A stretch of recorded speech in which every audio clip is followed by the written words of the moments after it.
My name is Alexa, and for months, I lived in a nightmare I couldn't escape. He yelled, controlled every move I made, read my texts, tracked my money, and cheated on me like it was nothing. I felt powerless, humiliated, and trapped. But by the end of that semester, everything changed. And let me tell you, he never saw it coming.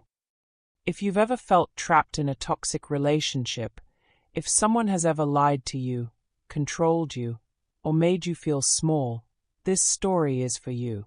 Hit that like button, subscribe, and buckle up, because what I'm about to tell you isn't just a story of betrayal, it's a story of justice, clever revenge, and the sweet, satisfying payoff when karma finally shows up. My name is Alexa, and I remember exactly how it felt to wake up each morning with a pit in my stomach, knowing the day ahead would be another battlefield. At the time, I was dating a boy who, well, let's just say he wasn't someone I should have ever trusted with my heart.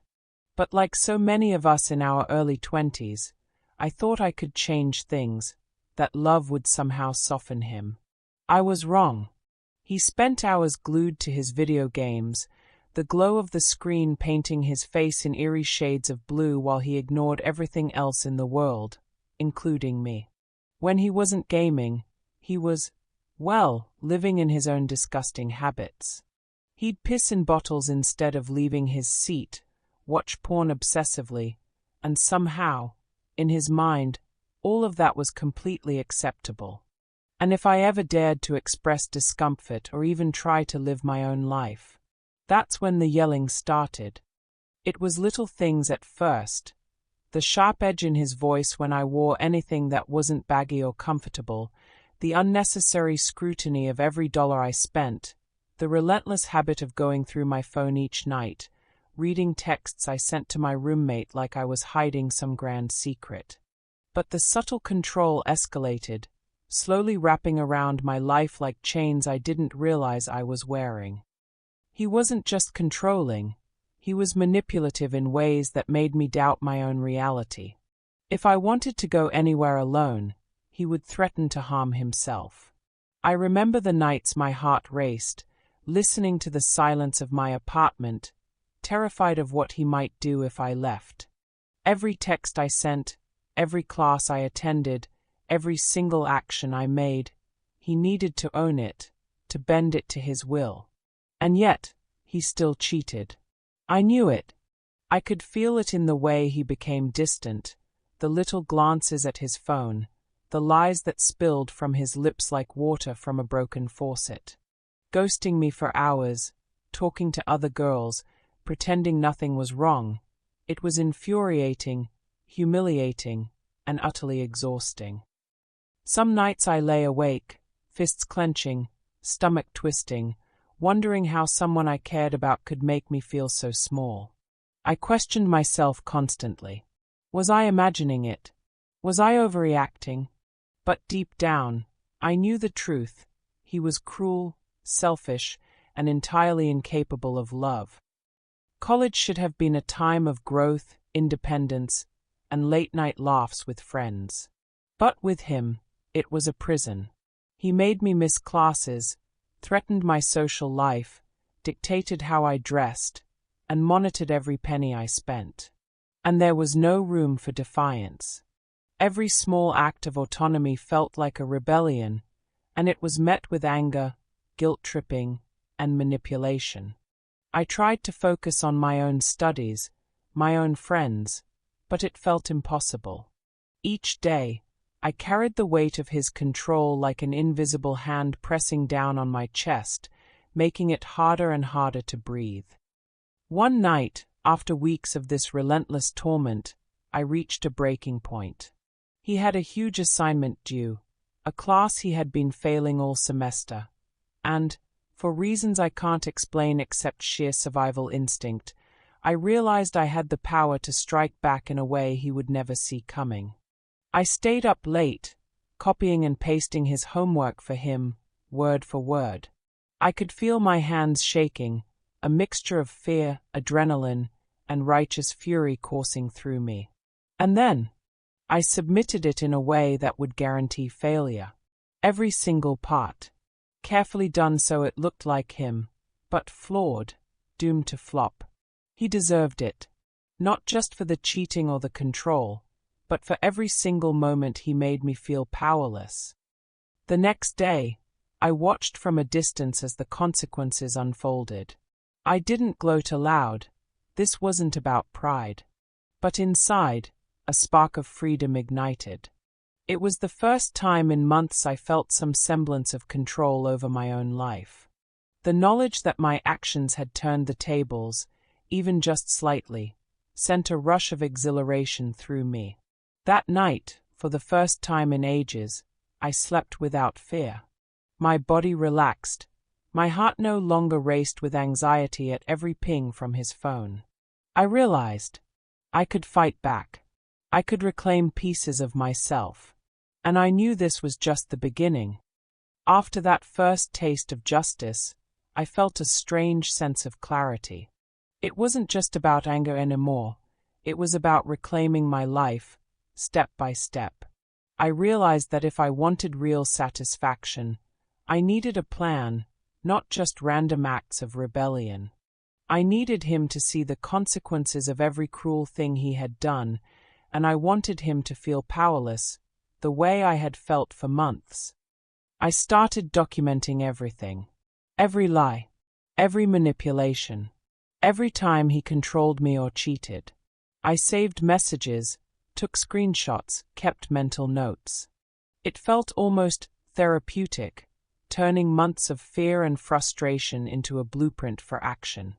This was my roadmap to freedom, to justice, to revenge. He never suspected a thing. To him, I was still the same obedient, quiet girlfriend, the one who tolerated his nonsense and made excuses for him. And that was perfect. Because while he thought he was winning, I was quietly gaining power. Every small act of cruelty, every controlling comment, every late-night text demanding my attention, I absorbed it, recorded it, filed it away. I learned his patterns, how he became sloppy when he thought no one was watching, how he lied, how easily his ego could be bruised. And that knowledge, that was my weapon. It wasn't just about getting him back for his cheating or his control.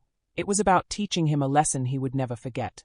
I began subtle manipulations, almost invisible to the casual observer. Little deceptions, carefully placed to make him doubt himself. For example, I would leave his belongings slightly moved, texts unanswered on purpose, and watch him spiral over imagined betrayals.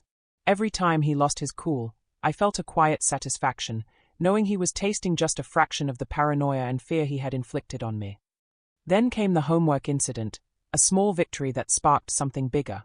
I started expanding my plan. I knew he prided himself on being smarter than everyone, on never failing, on thinking he could manipulate anyone. So I found ways to hit him where it hurt the most, his ego.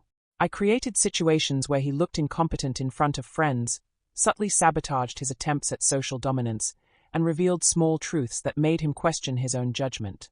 Every whisper of doubt I planted was a seed of chaos, and watching it grow was intoxicating. The moment I knew the plan was working came unexpectedly. He had a major test coming up, one he had been bragging about for weeks. I had quietly ensured that a critical part of his prep would fail. He walked into that exam room, full of confidence, and left defeated, humiliated, and seething. I wasn't there to gloat. I didn't need to be. The look on his face, the frustration, the disbelief, that was my victory. And inside, I felt a rush of empowerment I hadn't felt in years.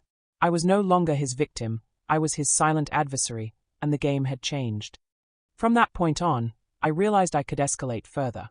I didn't have to be cruel or mean, I just had to be smart. I played on his insecurities, exploited his laziness, and let karma do most of the work while I quietly orchestrated the rest. Every lie he told, every cheat, every manipulation he had used against me came back in small, precise ways. Friends began noticing changes in him, how anxious he had become, how defensive, how easily flustered. And the more he tried to regain control, the more he stumbled. It was poetic justice, a reflection of all the suffering he had caused. I remember nights lying awake, adrenaline coursing through me, heart pounding, hands trembling, not from fear, but from the thrill of empowerment. The house was quiet, but in my mind, the chaos I had unleashed was deafening. Every sound, the click of his game controller, the sighs, the frustrated mutterings, felt like music to my ears. I could almost taste the satisfaction, a mixture of relief and vindication, knowing he had no idea how completely his life was beginning to unravel.